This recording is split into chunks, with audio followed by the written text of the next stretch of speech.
Indian business tycoon Mukesh Ambani 122 billion dollars की net worth के साथ न सिर्फ इंडिया बल्कि एशिया के अमीर तरीन इंसान हैं। उनकी दौलत और असरो रसूख का अंदाजा आप इस बात से लगा सकते हैं कि उनके बेटे आनंद अंबानी की शादी में शिरकत करने के लिए दुनिया के बड़े बड़े सेलिब्रिटीज के अलावा फेसबुक के बानी मार्क जुकरबर्ग, एक्स के मालिक एलॉन मस्क और माइक्रोसॉफ्ट के शरीक बानी बिल गेट्स भी मौजूद थे।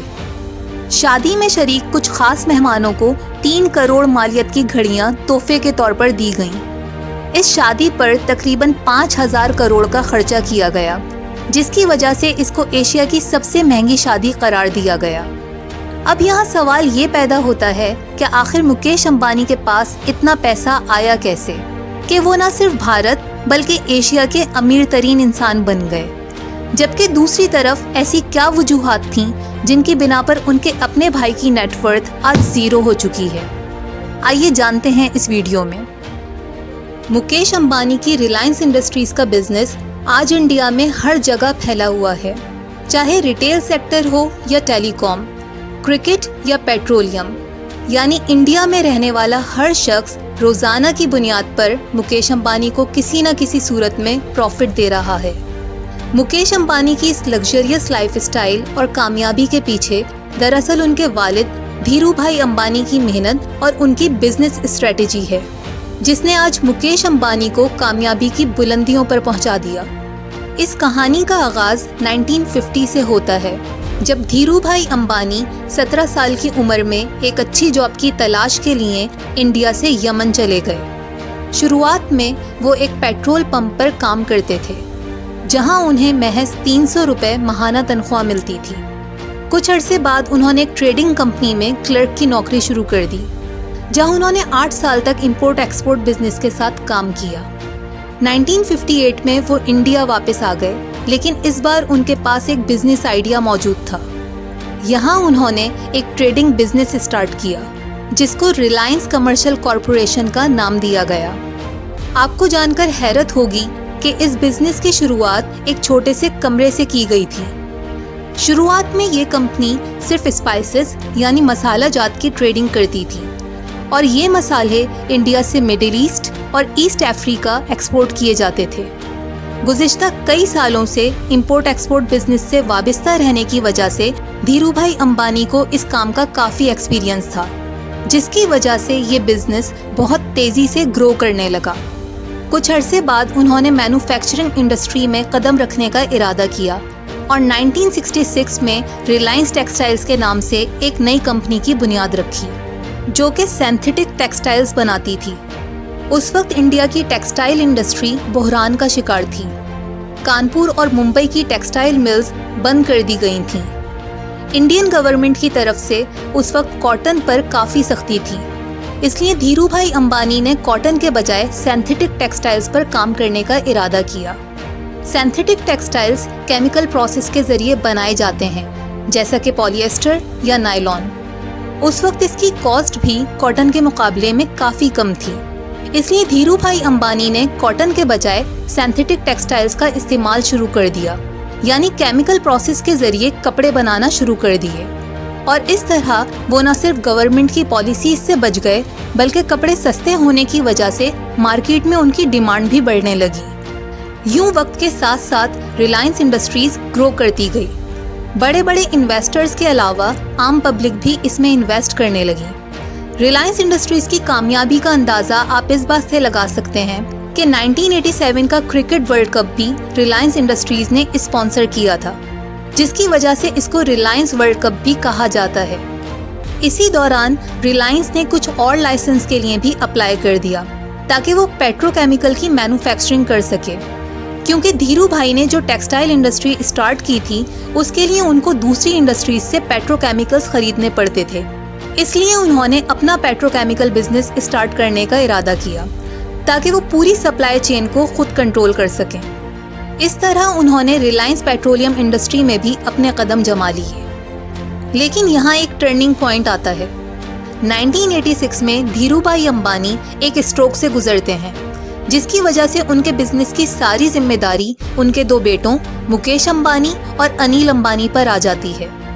जब तक धीरू भाई जिंदा रहे तब तक दोनों बेटे उनके बिजनेस को मिलकर संभालते रहे। मगर जब 2002 में धीरू भाई अंबानी की डेथ होती है तो दोनों भाइयों में जायदाद की तकसीम को लेकर एक सर्द जंग जारी हो जाती है, क्योंकि दोनों भाई रिलायंस कंपनी का ब्रांड नेम हासिल करना चाहते थे। इस मामले को हल करने के लिए रिलायंस बोर्ड की एक मीटिंग बुलाई गई, जहां बोर्ड ये फैसला करता है कि मुकेश अंबानी को ज्यादा अथॉरिटी दी जाएगी। इस फैसले की वजह से दोनों भाइयों के दरमियान शदीद इख्तिलाफात शुरू हो गए।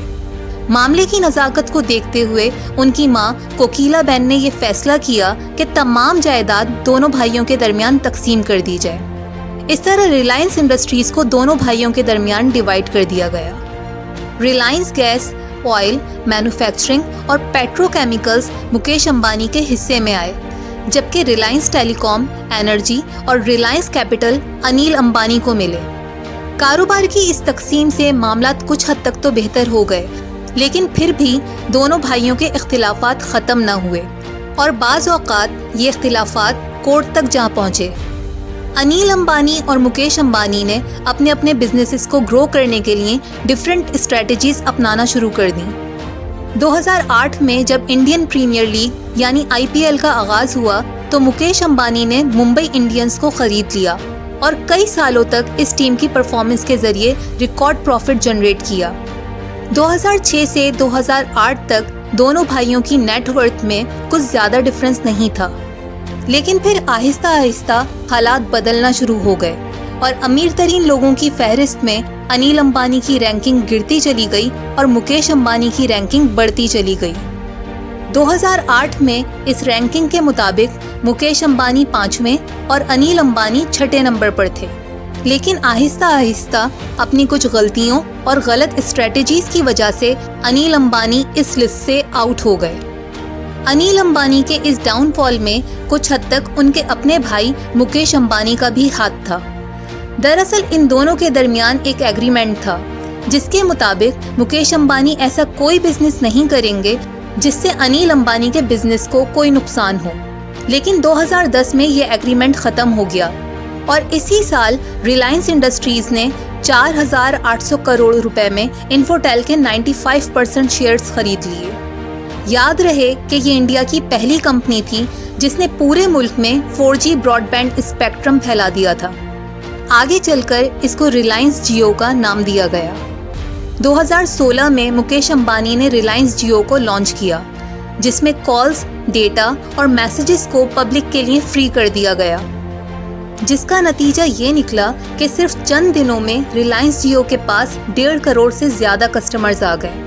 लोगों ने दूसरे नेटवर्क्स छोड़कर जियो की सिम्स खरीदना शुरू कर दी, क्योंकि दूसरे नेटवर्क्स के मुकाबले में यहाँ उन्हें सब कुछ फ्री मिल रहा था। कुछ ही अरसे में जियो के यूजर्स 450 मिलियन तक पहुँच गए। दूसरी तरफ अनिल अंबानी की रिलायंस इन्फोकॉम कंपनी के मार्केट शेयर्स उस वक्त भी 8% से ज़्यादा थे, लेकिन वक्त गुजरने के साथ साथ अनिल अंबानी की कंपनी के कस्टमर्स प्राइस वॉर की वजह से घटते चले गए, जबकि मुकेश अंबानी की कंपनी के कस्टमर्स बढ़ते चले गए। अनिल अंबानी की बाकी कंपनीज का भी कुछ यही हाल था। दूसरी तरफ मुकेश अंबानी का बिजनेस हर सेक्टर में कामयाबी की मंजिलें तय करता जा रहा था। रिलायंस की डोमिनेशन सिर्फ टेलीकॉम सेक्टर तक महदूद ना थी, बल्कि रिटेल सेक्टर में भी उसने एक इनकलाब बर्पा कर दिया था।